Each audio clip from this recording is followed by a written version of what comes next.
آپ جس زمانے میں جی رہے ہیں اس زمانے میں سب سے بڑا جو چیلنج ہے وہ چیلنج یہ ہے کہ اس زمانے میں انفارمیشن اتنی زیادہ ہے کہ اس میں سے تلاش کرنا پڑے گا سچ کیا ہے. پوائنٹ نمبر 1 کیا ہے جی؟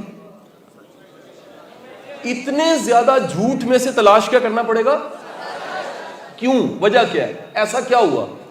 آپ ذرا ماضی میں جائیے. آپ میں سے کسی نے مووی دیکھی ہے the legend of Bhagat Singh? دیکھی؟ آپ نے دیکھی ہے جی؟ آپ نے رنگ دے بسنتی دیکھی ہے جی؟ رنگ دے بسنتی مووی دیکھی ہے جی؟ نہیں دیکھی. میں بتانا چاہ رہا ہوں اس زمانے میں نا 100 سال پہلے خبر پھیلانے کا طریقہ پتہ کیا تھا؟ آپ ڈھول بجاتے تھے اور پوسٹر پھینک دیتے تھے. کبھی پوسٹرز بھی نہیں تھے. اس پنجاب کے مختلف ضلعوں میں ڈھول بجا کے صرف خبر اناؤنس کی جاتی تھی، خبر یہ ہے. پھر اس کے بعد پیپر پرنٹ ہونے لگ پڑا، پوسٹر پھینک دیے جاتے تھے. اس کے بعد جو پوسٹر تھا دیوار پہ لگا دیا جاتا تھا. پھر اس کے بعد اخبار آ گئی دنیا میں. خبر جو تھی وہ کہاں جاتی تھی؟ اخبار میں جاتی تھی. پھر رسالے آ گئے.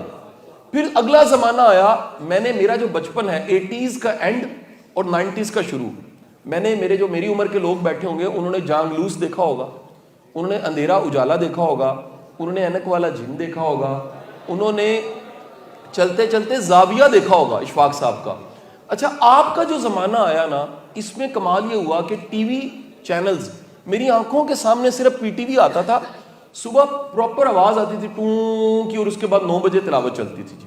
اس کے بعد کارٹون ہوتے تھے اور سارا شام کو کلوز ہو، ٹی وی ختم ہو جاتا تھا. ایک ہی ٹی وی ہوتا تھا جس سے 9 بجے کی خبروں میں پتہ لگتا تھا ملک میں کیا ہوا. آج اگلا زمانہ جو آیا، جو آپ کے سامنے آیا، آپ کی پیدائش جو ہے زیادہ تر کی 20 سال پہلے کی پیدائش ہے. 20 سالوں میں آپ اس عمر میں یہاں پر پہنچے ہیں. ٹی وی چینلز جو ہیں وہ 100-150 ہو گئے. لہٰذا خبر کا سورس اور انفارمیشن کا سورس کیا بن گیا؟ پوسٹر ہے، بینر ہے، اخبار، اور سب سے بڑھ کے ٹی وی چینلز، کیونکہ ان کی تعداد کیا ہو گئی؟ زیادہ. اب جس زمانے میں ہم ہیں اس میں چیلنج یہ آیا کہ جو انفارمیشن ہے وہ اخبار ٹی وی سے اگلے درجے پہ چلے گی، وہ ہے آئی ٹی اور یہ اینڈرائڈ فون.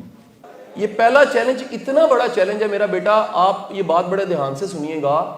آپ تک جو انفارمیشن آئے گی نا، آپ کو ریسرچ کرنی پڑے گی وہ سچ ہے کہ نہیں ہے. اتنا بڑا چیلنج ہے. اس کی وجہ سن لیں کیا. یہ میں سمپل فارمولا آپ کو بتا رہا ہوں. آپ سارے جو زندگی میں فیصلے کرتے ہیں اس کی وجہ کیا ہوتی ہے؟ انفارمیشن. آپ میں سے جو کچھ کسی نے بننے کا فیصلہ کیا ہے اس کی بنیاد کیا ہے؟ انفارمیشن. کسی نے خواب دیکھا ہوگا، اس نے مقابلے کا امتحان. میں فیصل صاحب کو جانتا ہوں جب انہوں نے امتحان بھی نہیں دیا تھا. آپ نے خواب دیکھا ہوگا میں نے مقابلے کا امتحان. میں تب گمنامی کے دور میں تھا. میں نے سوچا میں نے اس پبلک سپیکنگ اور موٹیویشن سپیکنگ میں ملک میں نام بنانا ہے. میرا یہ تب خواب تھا جب ہم کٹھے ملے کبھی. آج یہ خواب پورے ہو چکے ہیں. اس خوابوں کی بنیاد کیا تھی؟ فیصلہ، ڈیسیژن. اور آج کا دن کیا ہے؟ رزلٹ. رزلٹ کے پیچھے کیا ہے؟ ڈیسیژن. ڈیسیژن کے پیچھے کیا ہے؟ انفارمیشن. اگر انفارمیشن غلط ہوتی تو کیا ہوتا؟ فیصلہ غلط ہوتا. اگر فیصلہ غلط ہوتا تو نتیجہ بھی کیا ہوتا؟ آپ نے جو کچھ بھی بننا ہے، اگر آپ کے پاس پہلی چیز ٹھیک نہیں ہے نا، آپ کبھی نہیں بنیں گے. اور وہ کیا ہے؟ انفارمیشن. آج کا سب سے بڑا چیلنج میرا بیٹا یہ ہے کہ آپ کے پاس انفارمیشن کی بھرمار ہے، اور انفارمیشن کی بڑی مقدار کیا ہے؟ جھوٹ. اس میں سے سچ کتنا ہے؟ تھوڑا سا.